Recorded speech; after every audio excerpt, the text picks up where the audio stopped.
너희는 평강을 위하여 한 몸으로 부르심을 받았나니 너희는 또한 감사하는 자가 되라. 골로새서 3장 15절 말씀, 우리 말씀을 붙들고 같이 기도하기를 원하는 한 달이 되기를 바랍니다. 미국 아이오와 주에는 한 무신론자가 있었는데, 이 사람은 기독교가 사람들에게 정신병을 불러일으키는 종교다, 그렇게 생각을 했어요. 기독교가 터무니없는 말들을 전하고 그것을 진짜 믿게 해서 사람들을 세뇌시킨다. 그래서 그는 그 근거를 이제 찾기 위해서 이 아이오와 주에서 제일 큰 정신병원 원장인 리처드슨 원장을 찾아갔습니다. 그리고 기독교 때문에 혹 입원한 사람, 정신병원에 온 사람이 있는지, 몇 명이 있는지 물어봤습니다. 이 박사는, 이 원장님은 무신론자의 질문에 이렇게 대답을 했습니다. 제 기억으로는 딱 한 명입니다. 근데 이 환자도 단지 기독교 때문이라고 보기에는 복합적으로 판단할 요인이 많습니다. 고작 한 사람이라는 말 때문에 실망한 무신론자를 보고 이 박사 리처드슨 박사님은 다시 입을 열었습니다. 그런데 기독교 때문에 정신병원에 오지 않게 된 사람의 숫자는 묻지 않으시는군요. 기독교의 진리들이 정신적으로 좋은 영향을 미친다는 것은 확실히 대답 드릴 수 있습니다. 만약 기독교가 없었다고 하면 아마도 우리 병원에는 2배가 넘는 사람들이 수용되었을 겁니다. 이렇게 대답을 했어요. 여러분, 누구든지 복음을 만나면 복음으로부터 기쁨과 평안을 얻습니다. 더 나아가서 정신적인 문제에서도 치유받을 수 있으며 행복을 누릴 수 있다고 믿습니다. 복음서에 보면요, 예수님은 그 사역을 크게 2가지로 하셨던 것을 볼 수가 있습니다. 첫 번째는 복음을 선포하는 사역과 더불어서 치유 사역을 우리가 2가지로 들 수 있어요.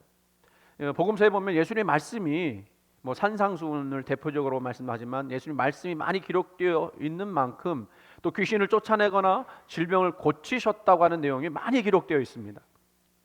성경에 그만큼 치유 사역이 많이 기록되었다라고 하는 것은 그 치유 사역이 복음 선포와 매우 밀접한 관계가 있다라는 것을 보여주죠. 우리가 분명히 알아야 할 것은 예수 그리스도께서 우리를 구원하신다고 할 때 그 구원은 무슨 구원? 전인적 구원이다. 이게 전인적 구원이라고 하는 얘기는 전체적인 구원이라는 거예요. 우리 영혼만 구원받는 것이 아니라 우리 육체도 구원받는다는 겁니다. 그러면 우리 육체가 구원받는다는 것은 무엇을 말합니까? 바로 질병에서의 치유입니다. 병들고 아픈 우리의 몸이 고침을 받아 새롭게 되어지는 거예요. 할렐루야. 그러면 질병이란 무엇입니까? 질병은 인간의 연약성 때문에 생기는 것이죠. 우리가 연약하니까, 약하니까 질병이 그 병균이 들어와서 그 질병의 원인이 들어와서 생기게 되는 거 아닙니까? 근데 이거를 성경적으로 보면 죄 때문에 오염된 이 세상에서 우리 몸에서 비정상적으로 활성화된 신체 반응, 뭔가 들어올 때 그것을 건강하게 이겨내지 못하고 비정상적으로 이게 활성화된 신체 반응이 바로 질병이지 않습니까? 그것이 무엇이든지 간에 절대로 우리 질병을 환영하지 않습니다. 왜냐하면 질병에 들어왔다 그러면 그 자체로 고통스럽기 때문이죠.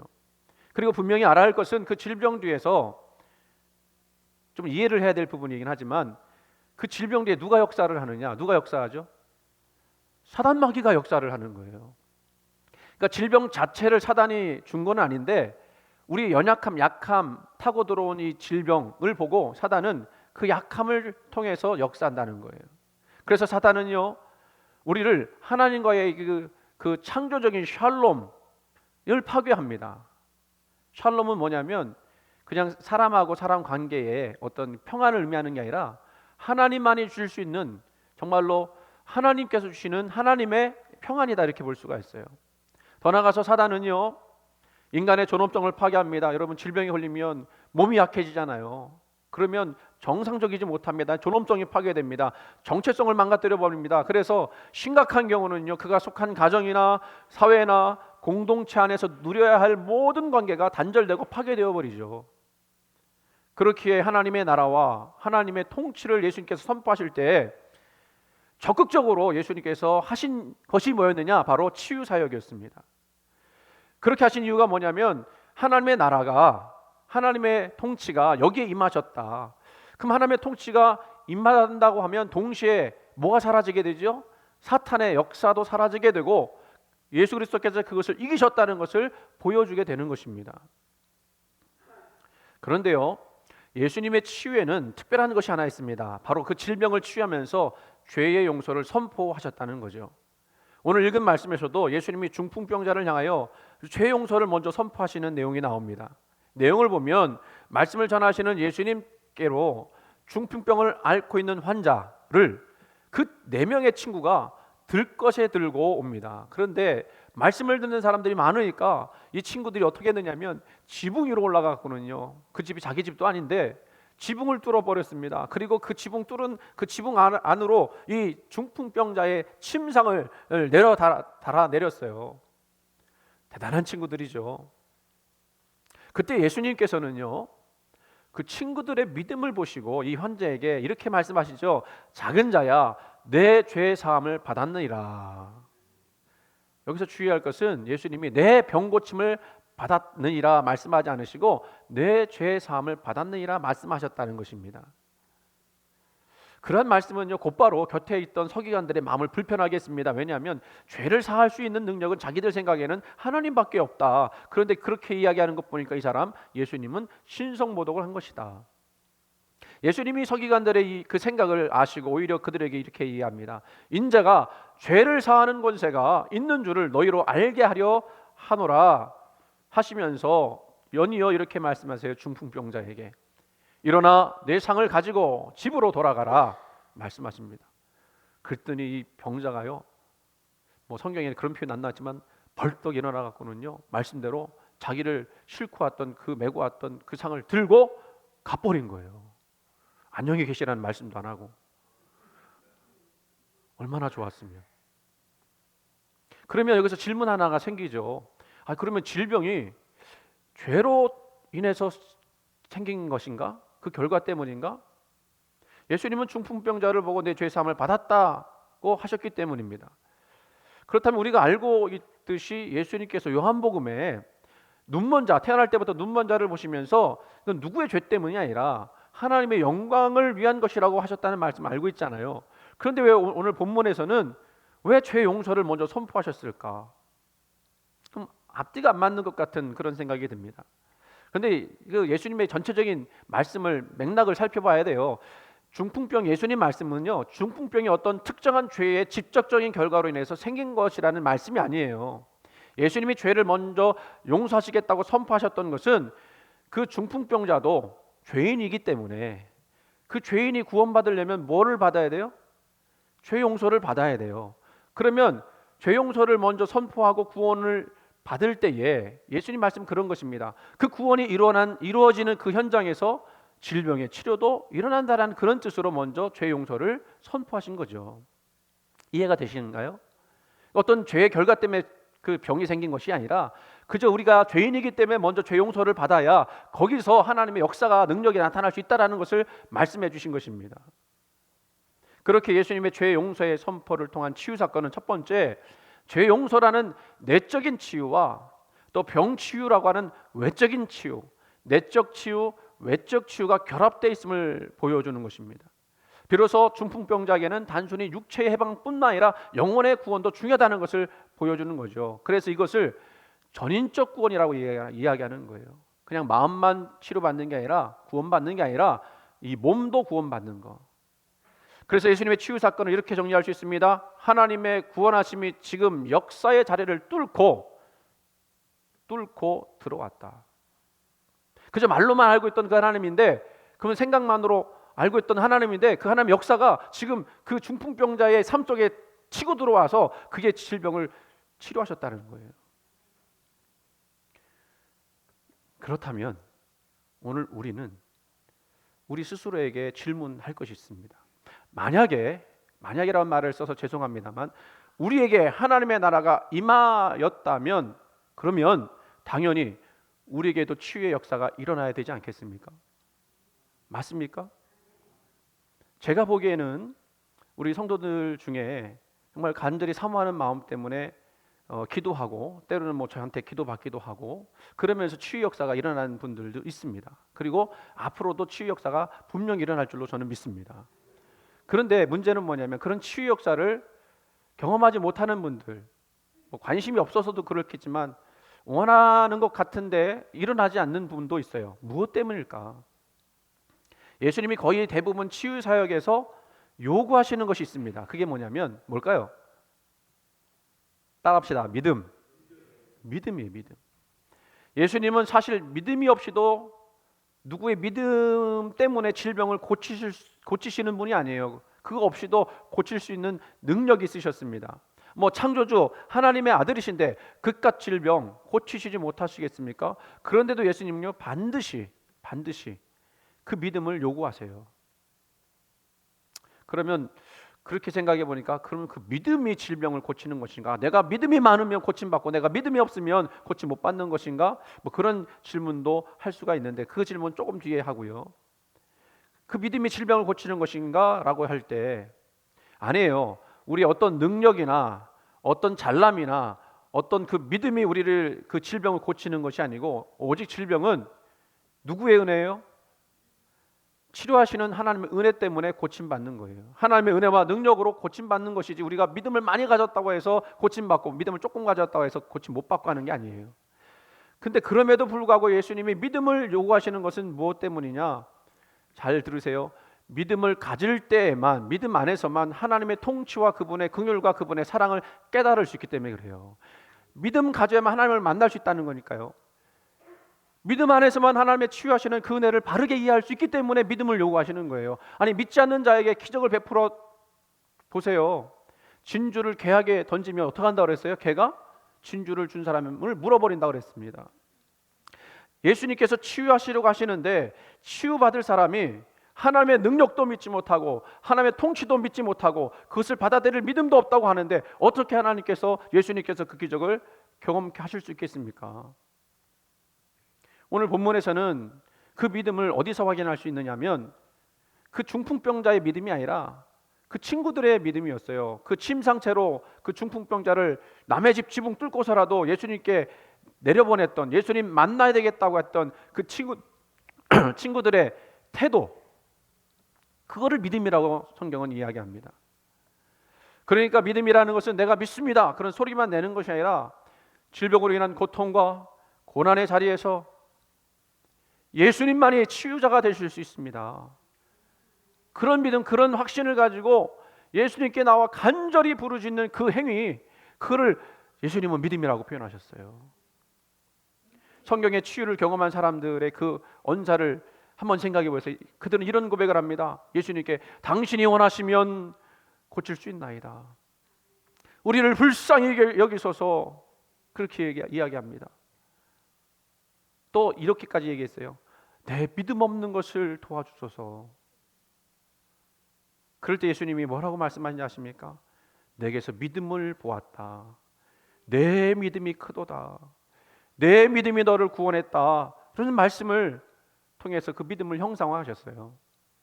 특별히 우리가 혈류병 앓았던 그 여인의 모습을 통해서 믿음이 무엇인지 분명히 알 수가 있습니다. 혈류병이라는 것은 하혈을 하는 건데 이게 멈춰지지 않는 거예요. 오랜 동안 멈춰지지 않는 거예요. 인간적인 병치의 노력이 한계 상황에 다다랐습니다. 여러분 아마 삐쩍 말랐을 거예요. 여러 의사를 통해 진단받았지만 고쳐지지 않았을 뿐만 아니라 더 나아가서는 뭐예요? 여자로서 수치심을 가질 수밖에 없었어요. 정말 여자들 이런 상황이 되면 자살하고 싶은 마음 들었을 겁니다. 여러분 이 여인의 마음 이해할 수 있으신가요? 그럴 때 그 여인은 어떻게 했는지 아십니까?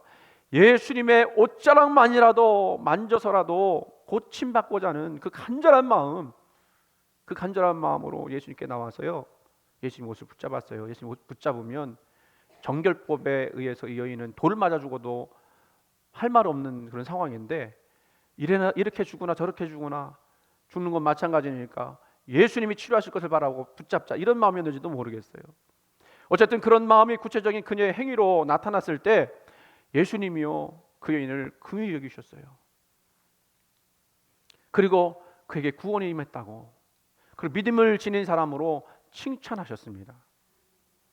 바로 이러한 간절한 여인의 그런 마음이 믿음으로 드러나게 되었고, 그러한 믿음이 예수를 통해서 베푸시는 그 하나님의 사랑과 능력과 그 역사를 덧입는 통로가 되었어요. 믿음이 병을 고치는 게 아니라 믿음을 통해서 고치시는 하나님을 볼 수 있기 때문에 믿음을 요구한다 하시는 것입니다.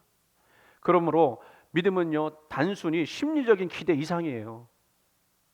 뭐 기도하면 내 마음이 평안해지겠지, 그래서 병 고침 낫는 거 아닌가, 이런 기대 이상입니다. 믿음은 실제적으로 육체 고침을 경험하게 하고 예수님이 하나님 되심을 믿게 만드는 통로가 되는 거예요. 저는 우리 교회 성도들 중에 질병 가운데 고통당하는 분들이 다 예수 그리스도의 긍휼하심으로 치료받기를 원합니다. 그러기 위해서 그분들이 뭘 믿어야 되냐면, 하나님이 우리를 통치하시는 분이시고 그분은 우리를 치유하실 수 있는 능력 있는 분이시다라는 것을 믿어야 돼요. 그리고 주님이 우리를 고쳐주실 수 있는 분임을 의심하지 않는 것입니다. 오늘날 이른바 과학적 사고와 합리적 지성을 중요시한다면서 이 이성과 지성을 뛰어넘는 그 하나님의 역사를 받아들이지 못하는 사람들이 많이 있습니다. 혹시 그런 분들이 지금 여기 계시다면 여러분, 도전을 드리고 싶어요. 내가 이해하고 내가 설명할 수 있는 그 하나님이라면 좋겠지만, 정말 그렇게 이해되고 설명될 수 있는 하나님이면 진짜 하나님 맞겠습니까? 진화론이요, 우리 인류가 어떻게 생겨났는지를 가장 합리적으로 보여주는 이론이죠. 그것만이 진리라고 생각하면서 살아가는 분들이 있습니다. 근데 여러분, 진화론의 약점이 하나가 있어요. 뭐냐면 인간이 태어난 목적을 몰라요. 목적 없이 우연하게 아무 의미 없이 태어난 것으로 이야기해요. 여러분, 우리의 생명이 정말로 우연하게 아무 목적 없이 의미 없이 그렇게 존재한다고 생각하면 그 영혼은 어떻게 설명할 수 있겠습니까? 그 영혼은 어디서 만들어졌느냐고 우리가 되물어야 되지 않겠습니까? 더 나아가서 그런 사고를 가지고 있는 분들에게 당신의 목적, 인생의 목적은 뭡니까? 라고 물을 때 뭐라고 대답하시겠습니까? 아니죠. 하나님이 모든 것을 만드셨어요. 하나님이 과학적 사실을 통해서도 하나님의 역사를 보여주실 수 있습니다. 하나님이 우리를 사랑하시며 그렇게 우리에게 목적을 주셨고, 그래서 그 목적을 이루시기 위해서 죄에 빠진 우리들을 위해 예수 그리스도를 주셨습니다. 우리가 그 하나님을 믿어야 합니다. 믿을 때에 구원을 얻게 될 것입니다. 믿을 때에 하나님의 능력도 보게 될 것입니다. 말씀을 정리하겠습니다. 하나님의 나라가 우리 가운데 정말로 임하시는 것이라면 하나님 우리의 육체의 질병도 구원하신다는 것을 여러분 믿으시기 바랍니다. 물론 때로는 사도 바울과 같이 질병이 고쳐지지 않을 수도 있어요. 때로는 질병이 천천히 고쳐질 때도 있습니다. 그러나 우리가 믿어야 할 것은 하나님이 고치시는 분이시다. 그리고 이 질병 자체도 하나님의 통치 가운데 있다라고 하는 것을 우리가 믿고 나간다면 하나님이 우리에게 치유의 은혜, 긍휼의 은혜를 베풀어 줄 줄 믿습니다. 그러면 우리는 병원 안 가도 되나요? 아니에요. 하나님이 은혜로 병원도 세우셨어요. 믿음의 그 의사들이 얼마나 많은지 몰라요. 그분들도 고백해요. 내가 고치는 게 아닙니다. 병원에 와서 고침받기를 원하지만 고치시는 분은 하나님이십니다라고 고백하며 그들에게 전도를 해요. 그렇습니다. 병원이 고치는 게 아니고요. 그냥 우리는 병원을 통해서 현대 하나님이 허락하신 것들을 이용할 뿐입니다만 그것을 고치시는 분은 우리 하나님이신 거예요. 그러니까 너무 의사를 믿으면 안 돼요. 신뢰는 하지만 의사를 우상화하면 안 돼요. 고치시는 분은 누구라고요? 하나님이신 거예요. 그렇기 때문에 우리는 병원에 가면서도 기도하는 거예요. 병원에 가면서도 목사님한테 와서 기도받는 거예요. 하나님은 그렇게 치유 역사를 보여주심으로 하나님의 나라가 임하셨음을, 여러분의 삶에서 여전히 함께 하시고 통치하시고 역사하신다는 것을 보여줄 것입니다. 중요한 것이 뭐라고 그랬어요? 구원이 임하는 곳에 그 하나님의 치유하심이 분명히 있다는 걸 여러분 믿으셔야 한다는 거예요. 오늘 이 말씀을 전하는 이유는 우리가 성찬식을 하는데 그 성찬식 끝에 치유를 위한 기도를 합니다. 여러분이 믿고 기도하신다면 치료를 경험하게 될 것입니다. 말씀드린 대로 당장에 낫지 않을 수도 있고 또 실망스러운 부분도 있을 수 있겠지만 치료하시는 하나님이 여러분들과 함께 하신다는 사실을 믿으신다면 우리가 생각하지 못했던 놀라운 역사들이 나타나게 될 것입니다. 여러분의 마음과 생각을 지켜주시고 평강의 평강으로 여러분 인도하실 줄 믿습니다. 오늘 그 믿음을 가지시고 우리가 지금 만나야 될 예수님의 그 십자가 앞에 나가 그분께 우리의 질병도 맡겨드리고 우리의 실패도 맡겨드리면서 그분이 우리의 인생을 책임져 주시기를 소원하는 그런 마음으로 기도하며 나가기를 간절히 원합니다. 오늘 이 시간 우리 같이 한번 기도하기 원합니다. 하나님, 내 인생은 주님의 것이요 질병도 하나님이 치유하실 수 있음을 믿습니다. 그 질병의 치유를 통해서 하나님의 통치가, 하나님의 나라가 지금 이 순간 임하여진다는 사실을 우리가 보게 해 주옵소서. 우리 같이 한번 통성으로 주께 기도하겠습니다. 하나님 아버지 감사합니다. 오늘 우리를 사랑하여 주셔서 그 귀하신 은혜와 능력으로 우리를 새롭게 해주시고 역사하시고 축복하여 주시니 감사를 드립니다. 부족합니다. 연약합니다. 그렇기 때문에 우리가 주님을 의지할 수밖에 없습니다. 우리가 믿음으로 주님의 살아계심과 통치하심을 보게 해주시고 주님을 향한 뜨거운 마음 가지고 뜨거운 믿음을 가지고 우리 삶의 문제와 아픔과 고통을 이겨낼 수 있는 저희들 다 될 수 있도록 역사해 주시옵소서. 감사드리며 사랑 많으신 예수님 이름으로 기도드리옵나이다.